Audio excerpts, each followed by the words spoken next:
Информационная служба Осетия ТВ. Главные темы выпуска. Возможной причиной возгорания могла стать неисправность оставленного на ночь обогревателя. На центральном рынке ночью сгорели 4 торговые точки.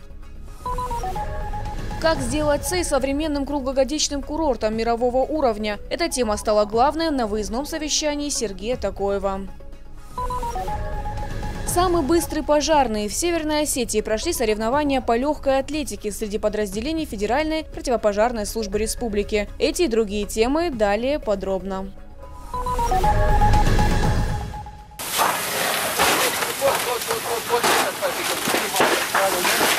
10 дней потребуется дознавателям, чтобы установить причину возгорания на центральном рынке Владикавказа.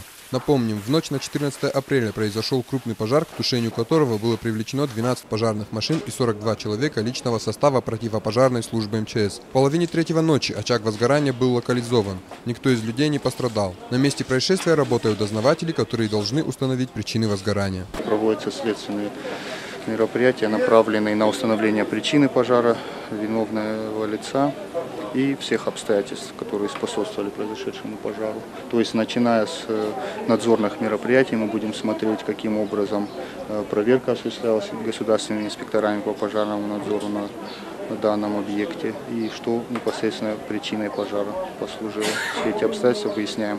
Специалистам предстоит опросить всех свидетелей произошедшего, оценить сумму ущерба. Материал, собранный на месте пожара, будет отправлен в исследовательские лаборатории Владикавказа и Нальчика. По предварительной версии, причиной возгорания могла стать неисправная проводка, либо халатное обращение с нагревательными приборами. Мурат Гадиев, Тимур Мазаев, Алан Кайтуков, Осетия ТВ.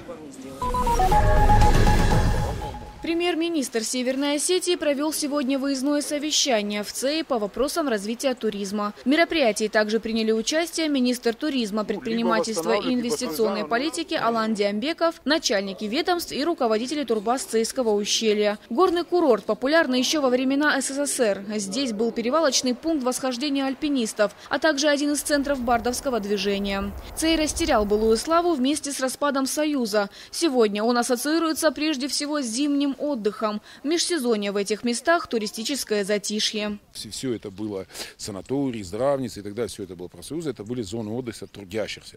Они приезжали, отдыхали. Потом разрушили целую огромную страну, и все это как-то там поделилось, бог знает на что. Очень хочется, чтобы мы, те, кто здесь живем и принимаем здесь гостей, вели себя более корректно. Я имею в виду не кого-то там, прям говорю мы, да, потому что я себя не отрываю ни от Бурона, Мизура, Алагира, Владикавказа. Мы хозяева этой земли, да, и когда приезжают гости из Воронежа, Ленинграда, Москвы и так далее, неважно, мы должны их встречать хорошо. Не надо их мучить нашим гостеприимством. Пусть они тихо, спокойно отдыхают, все будет хорошо. Как сделать Цей полноценным круглогодичным курортом с мировым именем – главная тема совещания. Только вот прежде необходимо ликвидировать ряд недостатков. В ближайшие 2 недели руководство республики и директора турбаз определят основные проблемы и стоимость их устранения. Комплекс проблем, которые сегодня обсудили, и мы хотим вот конкретно, чтобы директора турбаз и руководители альплагерей вот высказали то, что им мешает в работе. Вы прекрасно слышали, это и общественная безопасность, и всякие коммуникации, и канализации, и очистные сооружения. И ряд проблем, которые сегодня возникнут, все в протокольном форуме.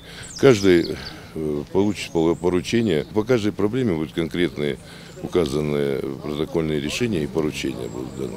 Во-первых, восстановить очистные сооружения, чтобы в чистые реки не стекали сточные воды. Во-вторых, отремонтировать и поддержать состояние дорог. Из-за частых снегопадов подъезд к курорту часто становится невозможным, а камнепады и вовсе разрушают дорожные ограждения. В-третьих, обеспечить безопасность. На территории комплекса нет полноценного пункта оказания медицинской помощи. В будни дежурит лишь 1 фельдшер. Отсутствует также и пожарная бригада. Далеко не последнюю роль играет и отсутствие генерального плана развития курорта Цей как такового. Ставшая уже привычной, но не менее острая проблема принадлежности земель в Цее тоже актуальна. Необходимо определить, кто именно несет ответственность за местные земли. Один из способов решения, по словам Сергея Такоева, компромисс взаимодействия профсоюзов и муниципалов, совместное курирование территорий. Сегодня Цей – это прекрасное место, радующее своими красивыми пейзажами и пугающее условиями для туристов. Совсем скоро это место обещает стать полноценным круглогодичным курортом. Фатима Дзываева, Олег Рамонов, Осетия ТВ. Мужчина погиб в ДТП накануне ночью. Авария произошла на федеральной трассе «Кавказ». Жертвой стал пассажир, 40-летний житель Цалыка. Он посадил за руль своего 17-летнего племянника, у которого не было прав. Юноша не справился с управлением и въехал в автобусную остановку. В результате пассажир скончался на месте. Несовершеннолетний водитель госпитализирован в ДРКБ с тяжелыми телесными травмами. Второй пассажир также с ранениями находится в РКБ. Предварительной причиной ДТП можно считать то, что водитель не имел права управления и несоответствие скоростного режима конкретным условиям движения. Проверку по данному факту ДТП проводит Следственный отдел ОМВД России по Правобережному району.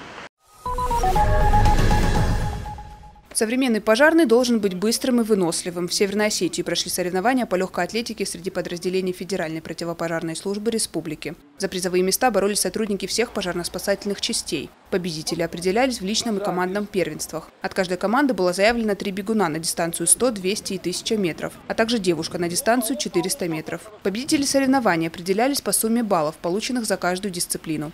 Несмотря на срывающийся снег, все работали с полной отдачей. После тщательного подсчета и суммирования баллов судейская бригада озвучила результаты. Первое место заняла команда пожарной части номер 5 города Алагир. Второе – специализированная пожарно-спасательная часть. Третьими стали моздокчане, сотрудники пожарной части номер 4. Всем призерам в личном первенстве были вручены грамоты. Цель проведения соревнований – это популяризация легкой атлетики в подразделениях и выявление лучших спортсменов, которых мы будем выставлять на региональные соревнования, которые будут проходить у нас в Пятигорске.